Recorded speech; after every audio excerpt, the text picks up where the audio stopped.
Oh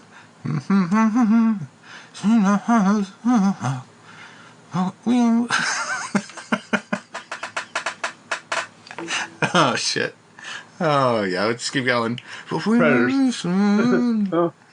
I can't say it. Gnash his teeth in a bit. This is really whatever. Predators. That's what I was going with this. Yeah, keep going. Predators. Hey, I'm Nick here. That's Dan, folks. That's Dan. Holy shit. Yeah, Keep I don't. in mind. It's between humming and actually singing this song that's fucking me up. Well, it's literally a song that's borderline hummed, mumbled anyway. You're trying to sing a mumbled song. I can only copyright, but I can't mumble a mumble. You're trying to clean up a mumble. Yeah, I should just rock it out, and then it won't be copyright. I doubt you're gonna hit all those notes, though. I don't know. Oh, so I so wanted to hit that. Yeah, I know that note. Clearly, I remember. Yeah, it's funny. You already know more words than I do, but I know the gist. Yeah. So, what's today? That song about? The meek and mild being picked on until the day they crack. Whoa. Predators.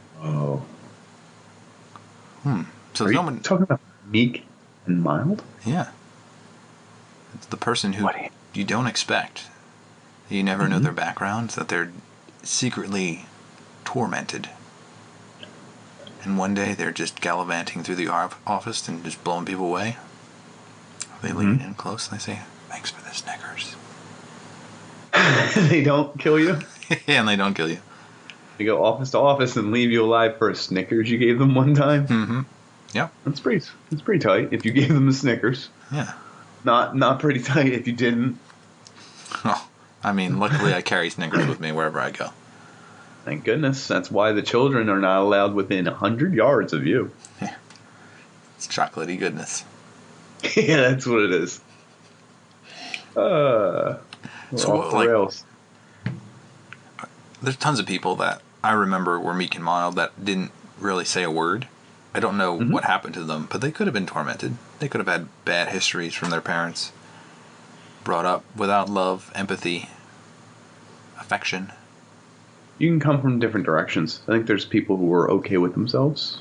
There's people who are tormented and emotionally abused. There's people who are afraid and anxious. You can come from a lot of directions in the quiet zone. Yeah. Which I kind of resonate with because I was a quiet one. People always worry about the quiet ones for some reason. They I feel like moms always want their child to be very outgoing and talkative and friendly and all those things that don't necessarily mean that they're happy. You could fake it all. So why don't you just be who you are, relaxed and chill. I think it's knowledge, right? You know where someone talkative is. You do. I mean, they're talking it. Even if they're constantly blowing smoke, you know they're constantly blowing smoke. If they're constantly boasting about things they didn't do, they're constantly, the quiet ones, you don't know. There's an extra thing about them you don't know. And that's it could be a freaking serial killer. I mean, it could just be a normal guy. He just doesn't feel like talking. True. But you don't know, and there's no way to measure that without... Bridge the gap. You can't break into their world because they got a nice tough shell on. They're turtling. An extra layer of protection. A shield, as it were. Yeah. So what do you do if you if you think that person is about to snap? Offer them a Snickers. Yeah, that's one thing you could do. It's the first step. Talk them down. Maybe let them snap a little bit, but not a lot. I think that helps. Hey, full snap. This is going to sound crazy. I have this stuffed animal that needs to be shot. Here's a gun. Here's the animal. See you in a little bit. What do you... I don't think that's going to work either. Is it?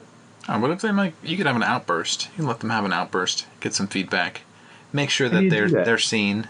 This person's off kilter. How do you do that? Do you go in the room and say, "Hey, I noticed you've been kind of quiet. Take it out on me. Have a little outburst, okay?" What if they're like, "Okay," and you're like, "Okay," and they're like, "Okay," and you're like, "Okay, that was great. Anything else you want to get off your chest?" And they're like, "No, I'm fine. Thanks. I'm fine. Thank you." So I had a college roommate that was kind of, not necessarily, I don't know, he was meek and mild, he was weird. I guess that's the definition of all these people, is that they're weird, they're different than you, right? Well, he had a girlfriend that was like breaking up with him, and like I remember waking up to him screaming at her on the phone, and from that moment on I was like, I need to get the hell out of here. So another way to get out of the problem is go to authority, go like the highest person. And for me, it was accidentally like bumping into like the dean, like who I didn't know who it was, and I was like, this person seems important. And I was like, my roommate was like shouting last night. Like she asked me, like, it was like freshman year, like very beginning. So like it was one of those classic questions, like, is everything going all right? I was like, well, my roommate's like screaming at his girlfriend. I don't know if it's all right. Like I just like casually said that he was just kind of nuts, but I didn't say like he's crazy. Like something's bad that's gonna happen. You could. So I guess go to authority, but I guess in this day and age. What happened to him? Oh, eventually I moved to the dorm next door with somebody else, and then he was, I guess, okay. He lived in that little dorm by himself, and I never saw him again. Weird. Yeah. Is he still alive? I don't know. I really don't know. That's I think he's weird. single. He's probably single, alone. He might be with the same girl. Yeah. They were in love, dude. I guess this has reflections in. You've seen the Joker, right? No, I haven't seen the new Joker. You haven't seen the Joker? No, but you can ruin it for me. I don't care. He's going down the steps. Gary Glitter is playing. Yeah. Oh, my goodness. He's Robert De Niro's telling him he can't shoot people on TV or something. I don't know. Yeah, you hit some of the key points. Did I hit all the key points? No. He's sad. Let me guess. He's a sad individual, and he's just pent up with frustration, and he never fights back. And his mom is either overbearing or sick. She's one or the other. I can't figure it out. Is she? Is she? I think she actually was. She's I think sick she and becomes feeble, ill. or she? But Oh, she she's was sick and feeble. truthful Or she? about something that Okay. he was like adopted or the son of somebody, but he can't tell. He thinks it's fake or real. He can't see the difference. Either way, he's a beaten individual who's been holding a lot and the inside. system has failed him, so that he has nowhere to go. Wow. What does a person like that do? Well, there's no means of proaction. Like you can't be like, I'm going to turn things around today and push a button that'll slowly get it back to where you want it to go. You kind of have to do the loudest thing you can, because otherwise, I mean, your life is shit anyway. Is that a thing? Your life is ruined anyway? Your life is, it seems, inescapable anyway? Is that a thing? Yeah, I think some people think that. I think they're wrong. But sure, I'm not advocating it is, but how I'm going in their thought process. Yeah. Proceed. That nothing they can do can impart change, so they try to do like the most impactful thing possible, which is violence. Which is funny because, yeah, usually, but it's funny because they already have a bad sense of value, so they don't think they're good at something, and they don't think they're able to enact a change to begin with. That's why they have a bad feeling about themselves, or why they don't. Yeah, so that there's no way they could turn this around and be effectual, if we're to use such a term. So they go to the most extreme lengths. I don't know. Yeah, they lash out. Wild. And he hit me. And get all grainy and fuzzy. Yeah. Yeah. That surprise left. Hit you with that surprise left. You didn't expect it, that's for sure. Jaw left hurting. Drop wide open. Just like yeah. Just like yes. It's funny because I like most of these people at like the workplace and stuff. And it's reserved. Also weird. I find calm. Yeah, I find a lot of them tend to be foreign. What was that? Foreign. Foreign? As in different, or as in foreigners? Foreigners, like people not of this country, because I feel like they don't have carte blanche. They can't say the same things without getting in this an amount of trouble. They're gonna get stuck. Yes, exactly. Well, like they feel like they're going to get the shaft of this if they speak up. They say something. They already have a harder time of it, so that they kind of just go with the flow and grit their teeth and bear it and go, okay, and they need the money, so they're and they easy need to the money recruit as hitmen. That's Perfect. I agree with you. It is. What were we going to say? But there is you enjoy that they're reserved and controlled? No. I love talking to those people and like trying to get them out of their shell and just being like, yo, listen. I think no, I don't break them. I totally try and just give them a high five. Yeah, I try and give everyone a high five, so that at work, if I saw one of these people reserved and like always quiet, like there's a dude in the back who barely speaks any English, and every time I see him, I'm like, and I give him double finger guns, and every time he sees me, he smiles and goes, 3 days, and I'm like, it's gonna be the freaking weekend, and no one else talks to this guy. I'm the only one. I don't even know his name. I just know I love him. And every time I see him, we just talk about how close it is to the weekend. And, like, I don't know, it makes his day, it makes my day. And we have a little fun. It's like a what's up Budweiser moment. So it's not real, but I like it. It's fun. But those people, I feel like they're just like everyone else. I know that literally sounds like the stupidest, weirdest thing ever, but some of them, like, just need someone to, like, help them out. They need a lucky break. Some of them will be jerk-offs. Some of them will snap. Mm-hmm. How do you tell them all apart? I don't freaking know. This is the introvert versus extrovert battle, and they help each other by pulling each other into more different common spaces of conversation. Yeah. I think this is why we have classrooms and why we do group projects. Because that one person maybe can like meet somebody that breaks them out of their shell and makes them a little bit more normal. Makes them understand something about life they can't understand themselves. Well, how about this? I never thought of this in my life, but the people who are quieter and don't share as much and aren't as social or vocal, a little bit of them is also being kind of like, I don't want to share myself with these people. Like, that's kind of mean. It's kind of rude, right?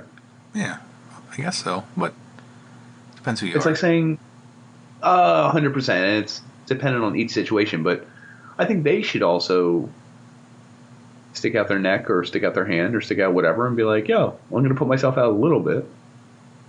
They don't have to go crazy or talk as much as I do at work. And vice versa. Like, I shouldn't talk to them and expect them to give as much as people like myself give, right? True. Yeah. You can't expect the same out of other people as you give to others. Give unto others as they give unto you, something like that. Sure.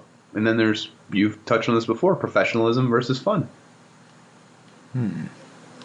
Are they more professional? A quiet person? Is a quiet person generally more professional? They appear more professional, probably. Oh, I think they are. I don't think banter is professional, ever. I agree. A lot of chitter-chatter. Banter is wasted time. Ugh. It's jovial. It's off work. It's taking away from production. I think these people are in the right. This was my old job to a T. Is that it's weird when I'm like the jovial one because I'm very outgoing. Like, I'm a little outgoing, but I'm not that outgoing. But when I'm like the most talkative one or the loudest one, it is very weird to me. What's going on? You're like, whoa, what are you all doing? This environment has changed entirely. The atmosphere has drifted. The millibars are dropping. A storm is brewing. So how do you feel when you're the most talkative in a situation? Like, yo, everyone lighten up.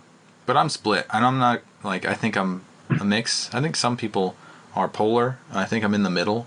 And sometimes I enjoy it and sometimes I don't. But it, like, oscillates. A little bit bipolar, but not really, like, all the way polar. Bi mid-range. You're bi. I mean, if the opportunity suits. I don't know where to wrap. You didn't know where to go. I didn't know where to wrap it up. I was like, so, bipolar individuals. So where do we wrap it up? In the workplace? In real life? Yeah. Our neighborhoods? Our schools? Yeah. Our friends? The quiet one? What do we think about the quiet one? Pull out of their shell. The meek. Make them what if they don't want to? Themselves. What if they don't want Force them to. No. Oh, Jesus. No. Let them be. Let them experience life. You be you. You tell them how far away the weekend is. Don't take them out of their shell? Which is it? I don't know. Depends on the situation. You got to feel them out. You have to feel what they feel. Like empathize with them. Allow them to experience life however they choose to, but show them how else there is the other ways to experience life. Nice. Yeah. I like that. Well, thanks for joining us, and take a look out for the meek and the mild and the quiet. Don't cross them, give them Snickers, and show them that they can be more fun, maybe. But they don't have to be. Yeah. I think. Just like the day. Like the